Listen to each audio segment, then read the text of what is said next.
Very good morning, students. Today we'll start a chapter that is molecular structures and the chemical bonding. The topic is today's hybridization. In the last class, we have already discussed about the valence bond theory. Today we are starting about the hybridization. Hybridization is a process in which a different atomic orbitals mix and form a new orbital. The process is called the hybridization.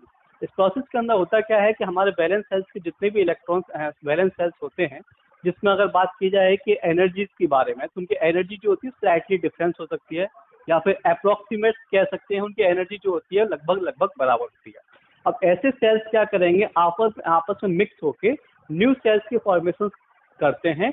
इस new sales के hybridisation of sp का hybridisation किस प्रकार से होगा? एक s orbital है, alright, it will combined with the different of p orbital. ये हमारा p ऑर्बिटल के साथ कंबाइंड होगा। This is s orbital and here is p orbital. जब s और p ऑर्बिटल जब कंबाइंड होगा तो ये हमारा न्यू ऑर्बिटल का फॉर्मेशन करेगा और वो कुछ इस प्रकार से हमको दिखाई देगा। This is sp orbital, alright. तो इसमें एक s जो है कंबाइंड होगा p ऑर्बिटल के साथ, फॉर्मेशन होगा sp ऑर्बिटल्स का। तो ये प्रोसेस जो होता है, this process called the hybridization. इसके अंदर आपके कोई भी दो हो सकते हैं, तीन ऑर्बिट्स हो सकते हैं, जिनकी एनर्जी लेवल जो है लगभग बराबर होती है या स्लाइटली डिफरेंस हो सकती है। उसके ऑर्बिट्स क्या करेंगे, आपस में मिक्स होकर न्यू ऑर्बिट्स का फॉर्मेशन करेंगे।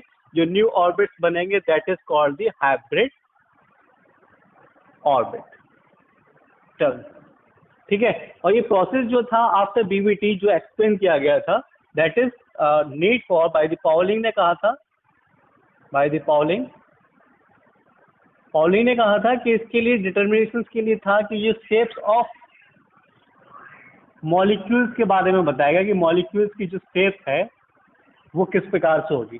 तो हाइब्रिडाइजेशन जो प्रोसेस है उसके द्वारा हम किसी भी मॉलिक्यूल्स की शेप्स को आइडेंटिफाई कर सकते हैं, ऑलराइट। तो यहाँ डिफरेंट टाइप्स ऑफ हाइब्रिडाइजेशन हो सकती है।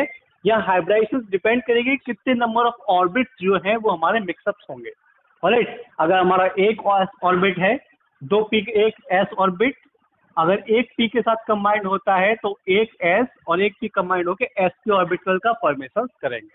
अगर एक एस दो पी के साथ कंबाइंड होगा तो then it will formation of sp2। अगर एक एस थ्री पी के साथ कंबाइंड होगा तो sp3। इसके अंदर एक खासियत ये है कि जितने नंबर ऑफ ऑर्बिटल पार्टिसिपेट करेंगे उतने नंबर ऑफ हमारे क्या होंगे, न्यू ऑर्बिट्स का फॉर्मेशन होगा। जैसे हमारा एक एस और एक पी इन्वॉल्व हुए हैं तो टोटल नंबर ऑफ ऑर्बिट कितने मिक्सअप्स हुए हैं, यार दो ऑर्बिट मिक्सअप हुए थे, sp के दो ऑर्बिट का फॉर्मेशन होगा। अगर एक एस और दो पीक कंबाइंड हुए तो एक एस और दो पीक टोटल थ्री हुए, तो यहाँ पे sp2 के थ्री ऑर्बिट्स का फॉर्मेशन होगा, sp2 के थ्री। अगर एक एस और थ्री पी के इन्वॉल्व हुए हैं तो टोटल sp फोर ऑर्बिटल होंगे, तो इसके sp3 के हमारे कॉम्बिनेशन होके फोर ऑर्बिटल्स बनेंगे, sp3। तो डिफरेंट टाइप्स ऑफ हाइब्रिडाइजेशन हो सकती है। ये डिपेंड करेगा कितने नंबर ऑफ ऑर्बिट जो है, कौन सा ऑर्बिट कितना परसेंट, कितने ऑर्बिट और कौन सा ऑर्बिट इसके साथ मिक्सअप है, ठीक है। तो यहाँ पे कंडीशन क्या हो जाएगी ड्यू टू द हाइब्रिडाइजेशन, कि यहाँ पे हमारी sp hybridization, sp2 hybridization, sp3 hybridization. This is involvement जो है हमारा सिर्फ s और p का है। Whenever the d orbitals involve होता है तो वहाँ पे sp3d और sp3d2, sp3d3 और dsp2, ये डिफरेंट टाइप्स की हाइब्रिडाइजेशन और भी हो सकती है। तो by the help of the hybridization we can identify the figures shapes of different molecules, जिसमें हम कंसीडर करते हैं पहला BeF2 के लिए, ऑलराइट। तो सबसे पहले BE के लिए सेंट्रल एटम्स को कंसीडर करेंगे। तो BE कितना होता है, टोटल नंबर ऑफ इलेक्ट्रॉन्स 4 होते हैं। इलेक्ट्रॉनिक कॉन्फ़िगरेशन करेंगे तो 1s2 एंड 2s2। अगर इसके हम फॉर्म्स को इस प्रकार से दिखाएंगे इलेक्ट्रॉनिक कॉन्फ़िगरेशंस में, तो this is 2s and this will be 2p। ये 2s हो गया, ये हमारा 2p हो गया। 2s के अंदर दो इलेक्ट्रॉन्स यहाँ पे हमारे दे रखे हैं, ठीक है। दिस इज p जो कि वेकेंट है। ये जो स्टेट है that is consider as a ground state. ये हमारी क्या है, ग्राउंड स्टेट। एक्साइटेड स्टेट में हम लोगों को पता है एनर्जी प्रोवाइड कराते हैं। एनर्जी प्रोवाइड कराने पे इलेक्ट्रॉन्स क्या होता है, ग्राउंड स्टेट से लेके हायर स्टेट में पहुंचता है। तो this will be ground state, और एनर्जी देने पे क्या होगा, ये इलेक्ट्रॉन्स एक्साइटेड होके हायर एनर्जी ऑर्बिट्स में पहुंचेगा, तो जिसके कारण इलेक्ट्रॉन्स क्या होगा, यहाँ पहुंच जाएगा। ऑलराइट, तो ये अनपेयर्ड हो जाएगा यहाँ पे। अब क्या होगा, यहाँ पे दोनों में हमारा एक एक इलेक्ट्रॉन यहाँ पहुंच गया है। अब इसमें कोई भी फ्लोरीन का आइटम जिसको हमें जरूरत है एक एक इलेक्ट्रॉन की, तो फ्लोरीन का आइटम जो है वो यहाँ पे एक चला जाएगा और एक यहाँ पे चला जाएगा। This will be fluorine atom, F atom है। अब इसके कारण क्या है, इसमें इन्वॉल्वमेंट ऑफ एस ऑर्बिटल की है, इन्वॉल्वमेंट ऑफ पी ऑर्बिटल की है। पी का सिर्फ एक ऑर्बिटल कंसीडर हुआ है, तो यहाँ पे हाइब्रिडाइजेशन होगी, that will be SP hybridization, SP hybridization. और एसपी हाइब्रिडाइजेशन जहाँ होती है उसका स्ट्रक्चर जो होता है that will be linear structure. तो अगर हम शेप की बात करें BeF2 के लिए, तो इसका स्ट्रक्चर कैसा होगा, लीनियर होगा इस प्रकार से। और हाइब्रिडाइजेशन की बात की जाए तो यहाँ पे हाइब्रिडाइजेशन होगी, that will be sp। Alright, अब the second case in sp2 hybridization में विल कंसीडर, जिसमें हम कंसीडर करेंगे BCl3 के लिए, sp2 हाइब्रिडाइजेशन BCl3। बोरॉन के लिए है, बोरॉन की total number of electrons 5, electronic configuration 1s2 2s2 and 2p1। Structures की फॉर्म में दिखाएंगे, this will be 2s and 2p1। तो यहाँ पे हमारा हो गया 2s, this is for 2s and here is 2p। तो 1 के लिए हम यहाँ पे दिखाएंगे, this is the ground state, ये हमारी ग्राउंड स्टेट है, यहाँ पे ground state. Alright, in the excited state the electrons will unpair, electrons यहाँ पहुंच जाएगा, तो जिसके कारण एक इलेक्ट्रॉन यहाँ रह जाएगा, बाकी के 3 इलेक्ट्रॉन्स जो है हमारे यहाँ से होंगे। तो इलेक्ट्रॉन्स क्या होगा, यहाँ से लेके यहाँ पहुंच गया, इन्वॉल्वमेंट यहाँ तो होगी। अब इसमें इन्वॉल्वमेंट कितने की, Cl जो है वो एक एक इलेक्ट्रॉन से लेके यहाँ पहुंच जाएगा, तो Cl के लिए 3 पोजिशन खाली है, तो Cl एक यहाँ और एक यहाँ। ये Cl एक यहाँ हो सकता है, Cl एक यहाँ हो सकता है, एक Cl यहाँ हो सकता है। S का एक इन्वॉल्वमेंट है, P के 2 इन्वॉल्वमेंट है, तो that is why it will show the sp2 hybridization. Alright, तो ये हमारा sp2 हाइब्रिडाइजेशन कहलाता है। क्वेश्चन इस प्रकार से पूछ लिया जाता है कि BCl3 में हाइब्रिडाइजेशन कौन सी होगी, हाइब्रिडाइजेशन कौन सी होगी। तो इसके लिए आइडेंटिफाई करने के सबसे पहले कोई भी सेंट्रल एटम होगा, सेंट्रल एटम्स को हम कंसीडर करेंगे। सेंट्रल एटम्स का हमें इलेक्ट्रॉनिक कॉन्फ़िगरेशन निकालना पड़ेगा, उसको ग्राउंड स्टेट में देखना पड़ेगा, फिर हायर स्टेट में उसकी पोजीशंस को आइडेंटिफाई करेंगे। ठीक है, इन हायर जब स्टेट में जो होगा तो जितना भी पेयर्ड इलेक्ट्रॉन्स होगा, पेयर्ड इलेक्ट्रॉन्स को अनपेयर कर देंगे उसमें। तो अनपेयर्ड इलेक्ट्रॉन्स करने पे यहाँ पे हमें क्या मिल जाएगी, पोजीशंस मिल जाएगी, जहाँ पे कोई भी हमारा जो साइड एटम्स होगा वो जाके एडअप हो जाएगा। तो यहाँ पे Cl की हमारी पोजीशंस मिल गई थी, इन्वॉल्वमेंट ऑफ जितने ऑर्बिट्स होंगे वो हमारी क्या बन जाएगी, हाइब्रिडाइजेशन बन जाएगी। तो एक इन्वॉल्वमेंट s ऑर्बिटल की है, बाकी की जो इन्वॉल्वमेंट 2 हैं वो p ऑर्बिटल्स की हैं, तो यहाँ पे हाइब्रिडाइजेशन बन जाएगी sp2 की। The third one case is sp3 hybridisation.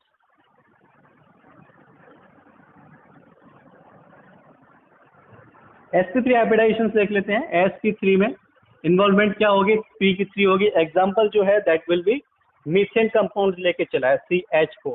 तो कार्बन सेंट्रल एटम हो गया, electronic configuration 1s2 2s2 and 2p4। Total number of electron कितने होते हैं, 6 होते हैं, तो 2p2 होगा, है ना, 6 इलेक्ट्रॉन्स होते हैं इसके पास, तो 2p2 हो गया। इलेक्ट्रॉनिक कॉन्फ़िगरेशन दिखाएंगे 2s2 के लिए और 2p के लिए, 2s ये हो गया, 2p ये हो गया। ऑलराइट, 2s में 2 अनपेयर्ड इलेक्ट्रॉन्स है, p के लिए ये इन्वॉल्वमेंट है। ठीक है, अब कंडीशंस क्या है, दिस इज ग्राउंड स्टेट, जो है वो हमारी ग्राउंड स्टेट है। हाई स्टेट में ये इलेक्ट्रॉन्स पेयर है वो क्या हो जाएगा, अनपेयर हो जाएगा और लास्ट ऑर्बिट में पहुंच जाएगा। तो इन एक्साइटेड स्टेट्स में हमको क्या शो करेगा, एक्साइटेड स्टेट में 1s इसमें जाएगा, बाकी के 3 इन्वॉल्वमेंट इसमें जाएगी हमारे। ठीक है, अब बात करते हैं हाइड्रोजन कंपाउंड के लिए। तो हाइड्रोजन कंपाउंड के लिए 4 इलेक्ट्रॉन्स है हमारे यहाँ पे। ऑलराइट, मतलब Cl हाइड्रोजन के यहाँ कंबाइंड है, तो यहाँ पे क्या हो सकता है, हाइड्रोजन हमारा ये पोजीशंस एक्यूपाई करेगा। ठीक है, तो ये पोजीशंस एक्यूपाई, S का 1, P के कितने इन्वॉल्व है, 3। तो यहाँ पे S का 1 और P का कितने इन्वॉल्वमेंट है, 3।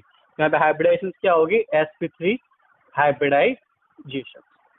ऑलराइट, तो ये हमारी sp3 हाइब्रिडाइजेशन हो गई। कार्बन के केस कि कार्बन जो है have the tendency to form this single bond, double bond और triple bond.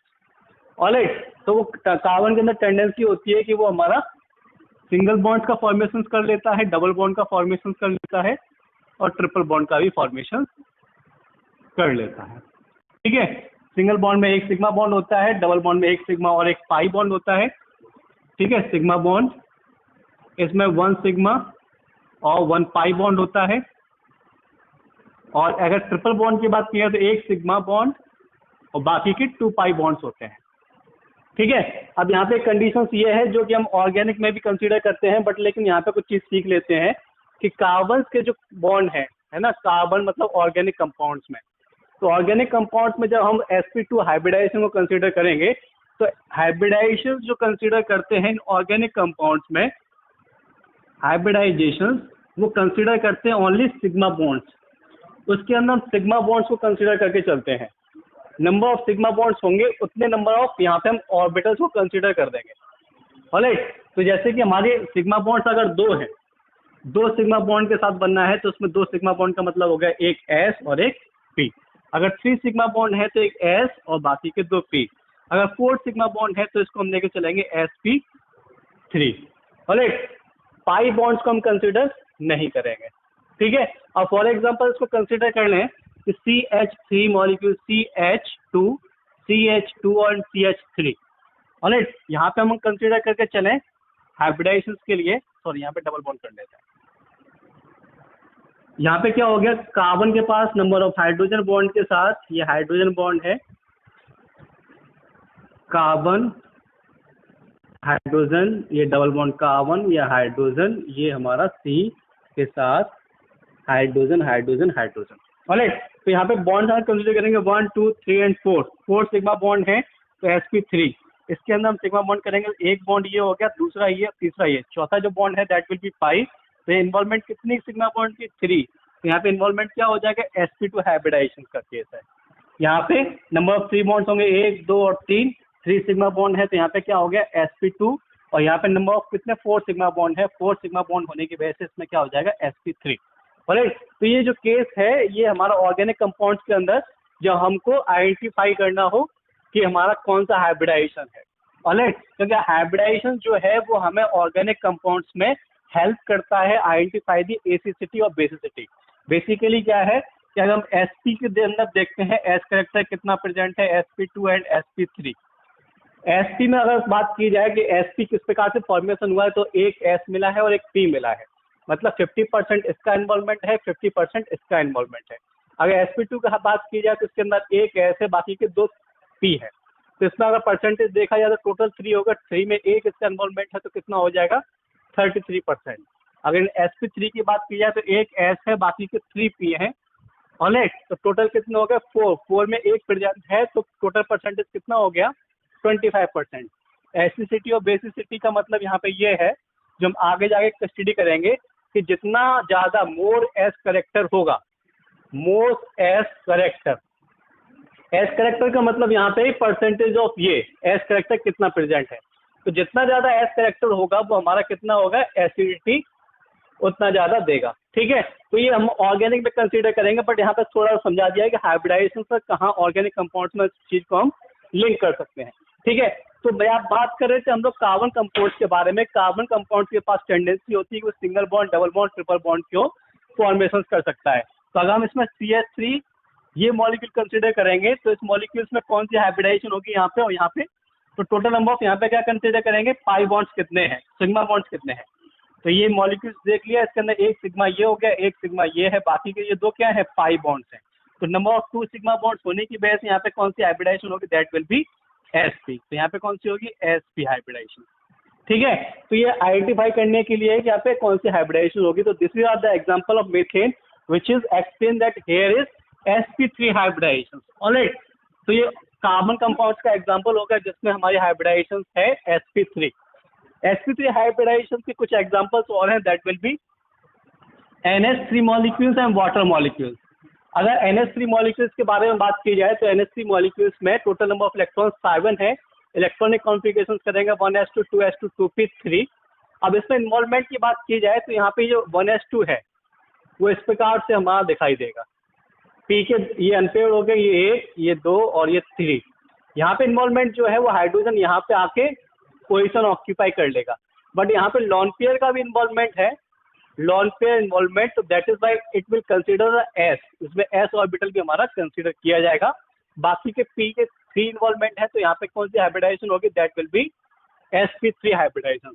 Same as water molecules के लिए है कि ऑक्सीजन को कंसीडर करेंगे, जो हाइड्रोजन के 2 के साथ लिंकअप है। ऑक्सीजन में total number of electron 1s2 2s2 and 2p4, क्योंकि टोटल नंबर ऑफ इलेक्ट्रॉन कितने होते हैं 8।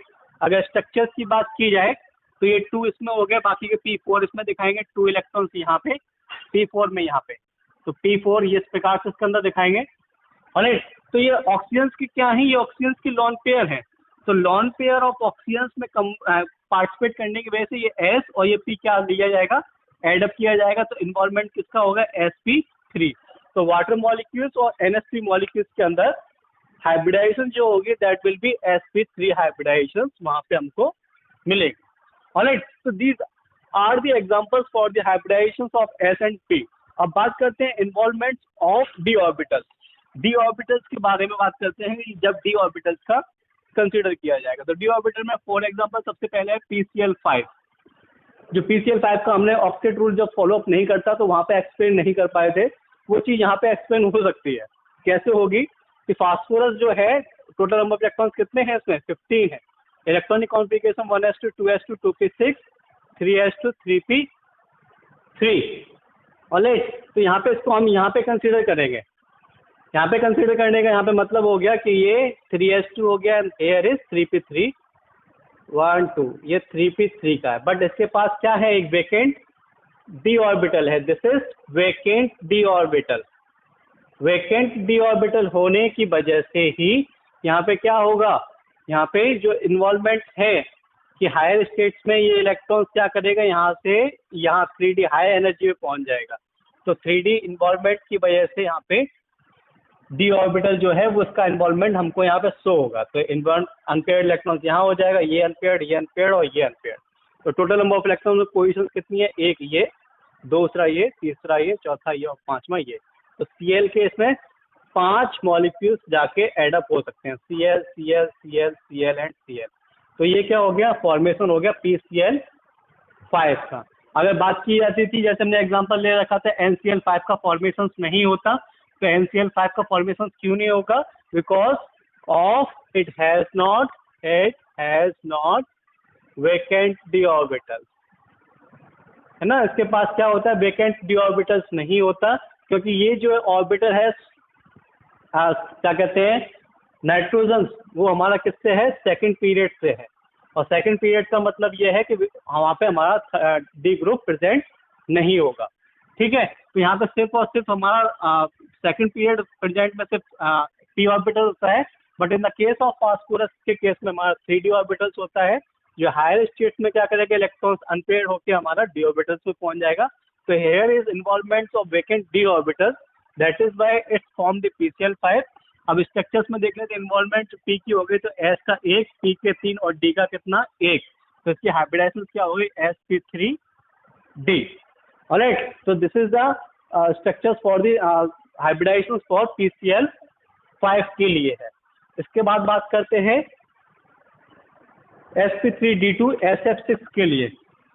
क्वेश्चन जो है सीधा सीधा एग्जांपल इसके नाम से कंसिडर किया जाता है कि SF6 के अंदर कौन सी हमारी हाइब्रिडाइजेशन जो है वो पूछी जाती है। तो सल्फर के केस में टोटल नंबर ऑफ इलेक्ट्रॉन 16 में है। इलेक्ट्रॉनिक कॉन्फ़िगरेशन देखेंगे 1s2 2s2 2p6 3s2 and 3p4। Oxygen के केस की तरह है ये भी हमारा, बट इसमें क्या होता है, वेकेंट d ऑर्बिटल्स होने की वजह से यहाँ पे हमारा प्रेजेंट होगा वेकेंट d ऑर्बिटल। ऑलराइट, तो इलेक्ट्रॉन्स 4 इसमें हो गए और वेकेंट d है। हायर स्टेट्स में क्या करेगा, ये जो है वो अनपेयर्ड हो जाएंगे, ठीक है। तो अनपेयर्ड होने पे क्या हो जाएगा, 3s था, 3p था और 3d था।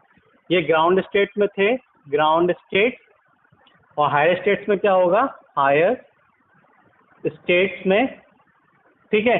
तो हायर स्टेट्स में क्या करेंगे, यहाँ पे इन्वॉल्वमेंट जो है वो हमारा ये अनपेयर्ड हो जाएगा, ये p के अनपेयर्ड हो जाएंगे, ये p के अनपेयर्ड हो गए, बाकी के जो d के जो थे 2 थे वो भी हमारे अनपेयर्ड हो जाएंगे। तो इन्वॉल्वमेंट s, p के 3 और d के कितने हो जाएंगे 2। तो टोटल नंबर ऑफ इलेक्ट्रॉन्स कितने इसमें, फ्लोरीन के जुड़ने 6, तो 2 यहाँ जाएंगे, बाकी के 6 जो हैं वो हमारे यहाँ जाएंगे, fluorine fluorine fluorine fluorine fluorine and here is fluorine. तो इन्वॉल्वमेंट जो है s के 1, p के 3 और d के कितने इन्वॉल्वमेंट है दो इन्वॉल्वमेंट है, तो यहाँ पे sp6 SF6 के लिए हमारा हाइब्रिडाइजेशन होगा, that will B sp3d2। The next case is IF7। IF7 में जो I जो है वो हमें पता है हेलोजन एटम से लिंक अप कर रहा है। ऑलराइट, तो हेलोजन एटम्स का मतलब ये है लास्ट ऑक्टेट में टोटल नंबर ऑफ इलेक्ट्रॉन्स कितने होंगे, 7 होंगे। ठीक है, तो 7 इलेक्ट्रॉन्स के लिए हम यहाँ पे स्ट्रक्चर्स फॉर्म कर देते हैं। ये 3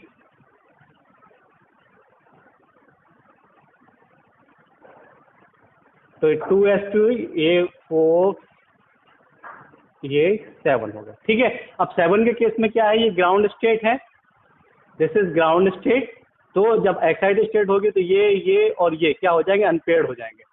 ऑलराइट, तो अनपेयर्ड होने की उपस्थिति में क्या केस हो जाएगा, ये जो अनपेयर्ड हो जाएंगे वो हमारा इस प्रकार से 1 2 3 4, एक अनपेयर्ड, ये अनपेयर्ड, 1 2 3 अनपेयर्ड ये हो गए। ठीक है, तो यहाँ पे कितने आए, IF7 के केस में टोटल नंबर ऑफ इलेक्ट्रॉन्स कितने आने चाहिए, फ्लोरीन के 7। तो कितना होगा, फ्लोरीन का एक यहाँ आएगा, फ्लोरीन का यहाँ, फ्लोरीन का यहाँ, ये हो गया फ्लोरीन का, ये हो गया फ्लोरीन का, ये हो गया, ये हो गया। तो F यहाँ पे F और F फ्लोरीन एटम्स जो है जुड़ जाएगा। इन्वॉल्वमेंट D के कितने ऑर्बिट है, 3, P के कितने हैं, 3, S का कितना, 1। तो हाइब्रिडाइजेशन क्या हो जाएगी, sp3d3। ऑलराइट, तो this is the example for sp3d hybridization. तो हमें कोई पूछ लेता है IF7 में कौन सी हाइब्रिडाइजेशन होगी, तो सबसे पहले आइडेंटिफाई करना पड़ेगा सेंट्रल एटम्स कौन सा है, सेंट्रल एटम्स के साथ कौन सा बॉन्ड लिंक है, उसके आधार पे यहाँ पे हम आइडेंटिफाई कर सकते हैं कि कौन सी हाइब्रिडाइजेशन होगी। The most important is DsP2, है ना, जिसमें हमारा कभी कभी क्वेश्चन हमेशा पूछा जाता है NiCN4 2 नेगेटिव के अंदर कौन सा हमारा कॉन्फ़िगरेशन होगा। मतलब जैसे हमारा इन्वॉल्वमेंट जो है DsP2, जो D ऑर्बिटल है वो क्या हो गया, यहाँ पे इनर ऑर्बिटल्स की फॉर्म में आ गया है, इनर ऑर्बिटल। वो किस केस में है, तो जो ट्रांजिशन एलिमेंट है D जो है वो हमारा किस में कंसिडर होता है, ट्रांजिशन एलिमेंट्स में कंसिडर होता है। और ट्रांजिशन एलिमेंट्स जो है bye the help of the coordination bond, ये हमारा कोऑर्डिनेशन कंपाउंड्स बनाते हैं, कोऑर्डिनेशन कंपाउंड्स।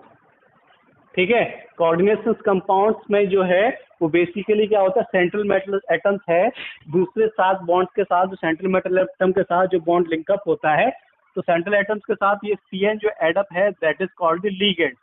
ये इसको हम कंसीडर किए जाते हैं लिगेंड्स के बारे में जो ऑर्गेनिक कंपाउंड्स में हम स्टडी करेंगे। ऑलराइट, तो CN जो है हमारा लिगेंड्स की फॉर्म में है, और लिगेंड्स जो है वो आगे जाके हम समझेंगे कि लिगेंड्स जो है 2 फॉर्म्स में कंसीडर होते हैं, एक स्ट्रांग होता है और एक होता है वीक। ठीक है, स्ट्रॉन्ग फील्ड लिगेंड और वीक फील्ड लिगेंड। तो स्ट्रॉन्ग फील्ड लिगेंड जो होते हैं वो क्या करते हैं, वो अनपेयर्ड इलेक्ट्रॉन्स को पेयर कर देते हैं, अनपेयर टू पेयर कर देते हैं, जितने भी स्ट्रॉन्ग फील्ड लिगेंड्स होंगे। कंडीशन ये है, तो CN क्या है, स्ट्रॉन्ग फील्ड लिगेंड होने की वजह से। दूसरा ये है, इसमें Ni की सबसे पहले हमें ऑक्सीडेशन स्टेट निकालनी पड़ेगी, ऑक्सीडेशन स्टेट। तो ऑक्सीडेशन स्टेट में CN जो होता है वो हमारा CN नेगेटिव HCN के फॉर्म में देखा जाएगा। HCN क्या होता है, हाइड्रोसाइनाइड।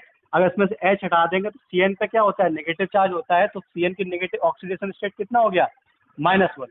अब इसमें से हमें NiCN6 की ऑक्सीडेशन स्टेट निकालनी है, तो NiCN6 का मतलब यहाँ पे -1 पुट करेंगे, 4 वैल्यू टोटल चार्ज जो है वो हमारा बाहर की तरफ रहेगा, नेगेटिव।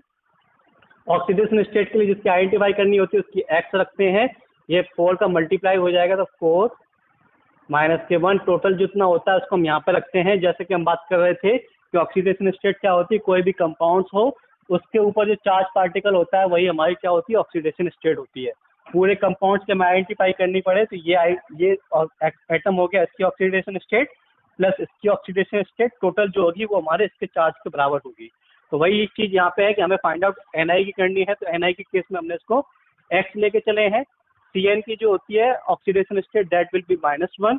ये हम रेडॉक्स रिएक्शन जब चैप्टर नंबर 8 कंसीडर करेंगे तो उसमें डिटेल्स में समझेंगे कि ऑक्सीडेशन स्टेट्स होती क्या है, ऑलराइट, और किस प्रकार से उसको निकाल सकते हैं। बट यहाँ पे हम सिर्फ और सिर्फ हाइब्रिडाइजेशन को कंसीडर कर रहे हैं, तो थोड़ा सा उसको डिटेल्स में लेके चले हैं। तो यहाँ पे क्या हो गया, X -4 टोटल नंबर ऑफ -2 4 इधर जाएगा, तो X कितना हो जाएगा, +2। ऑलराइट, तो +2 का मतलब ये है Ni जो है वो +2 में रहेगा।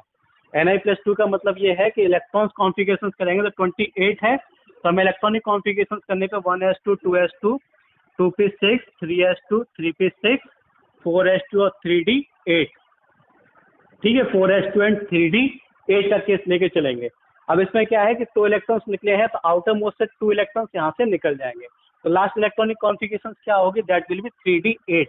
तो 3d8 यहाँ पे हम इसको दिखा देंगे इस प्रकार से, तो 1 2 3 एंड 4 एंड 5 6 7 8 हो गया। अब Cn जो है वो हमारा स्ट्रॉन्ग फील्ड लिगेंड होने की वजह से अनपेयर्ड इलेक्ट्रॉन्स को क्या करेगा, पेयर कर देगा, तो ये अनपेयर्ड को क्या कर देगा, पेयर कर देगा। ऑलराइट, तो यहाँ पे पेयरिंग ऑफ इलेक्ट्रॉन्स हो जाएगी। इस केस में पेयरिंग ऑफ इलेक्ट्रॉन्स होने की वजह से ये जो ऑर्बिट है वो क्या हो जाएगा, वेकेंट हो जाएगा।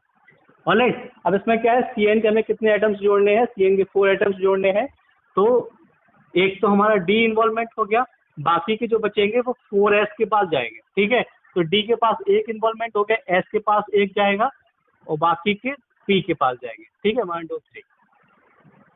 तो एक इसमें चला गया Cn का, एक Cn का इसमें जाएगा एस में, और बाकी के बच्चे वो हमारे इसमें जाएंगे, ठीक है। तो ये Pn किस में पहुंच गया, तो P के 2 इन्वॉल्वमेंट है, S का एक है और D का एक है। तो due to the central metal atoms strong होने की वजह से ये क्या करेगा, अनपेयर्ड इलेक्ट्रॉन्स को पेयर कर देगा, जिसकी वजह से ये इनर ऑर्बिटल का फॉर्मेशन करेगा। तो ये क्या हो जाएगा, इसमें जो हाइब्रिडाइजेशन होगी that will be DsP2 hybridization. Alright, so this is the concept of the hybridization in which we have discussed about the different types of hybridizations, और यही हाइब्रिडाइजेशन के आधार पर हम डिफरेंट टाइप्स ऑफ मॉलिक्यूल्स की geometries को भी identify कर सकते हैं। उसके बाद जो है हाइब्रिडाइजेशन के बाद that will be molecular orbital theory, we will discuss in the next class. Alright.